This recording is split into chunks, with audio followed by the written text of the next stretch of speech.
জাল নোটের মাস্টারমাইন্ড ছিলেন পুলিশ কর্মকর্তা মশিউর রহমান। শুধু জাল টাকা না, জঙ্গি নাটকের মাস্টারমাইন্ড হিসেবেও অনেকেই জানতেন তাকে। তিনি নাম ফোটাতে মিডিয়া ব্যবহার ও পরিচিত আসামিদের ধরে নিজেই ছাড়িয়ে আনতেন। মানুষের সাথে করতেন অভিনব প্রতারণা। বিষয়টি নিশ্চিত করেছেন ডিবি পুলিশের একাধিক কর্মকর্তা। ডিবির একটি বিশেষ সূত্র রূপালী বাংলাদেশকে জানায়, মশিউর ঢাকাসহ সারা দেশে জাল নোট তৈরির কাজে নিজের হাতে তৈরি করা কারবারিদের ব্যবহার করতেন। দেশের অধিকাংশ জাল নোট তৈরি চক্রের মূল হোতা ছিলেন তিনি নিজেই।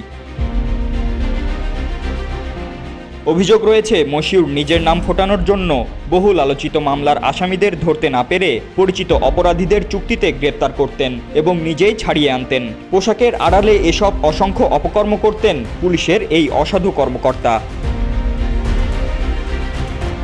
বৃহস্পতিবার 19 সেপ্টেম্বর পুলিশের চট্টগ্রাম রেঞ্জের অতিরিক্ত ডিআইজি মশিউর রহমানকে আটক করা হয়। চট্টগ্রাম থেকে আটক করে তাকে ঢাকায় নিয়ে আসে গোয়েন্দা পুলিশ।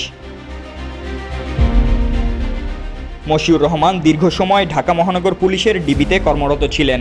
সর্বশেষ লালবাগ জোনের উপকমিশনার হিসেবে তিনি দায়িত্ব পালন করেছেন। অতিরিক্ত ডিআইজি পদে পদোন্নতিও পেয়েছিলেন।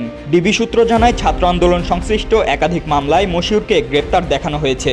এসব মামলায় জিজ্ঞাসাবাদের জন্য তাকে 7 দিনের রিমান্ড দিয়েছেন আদালত।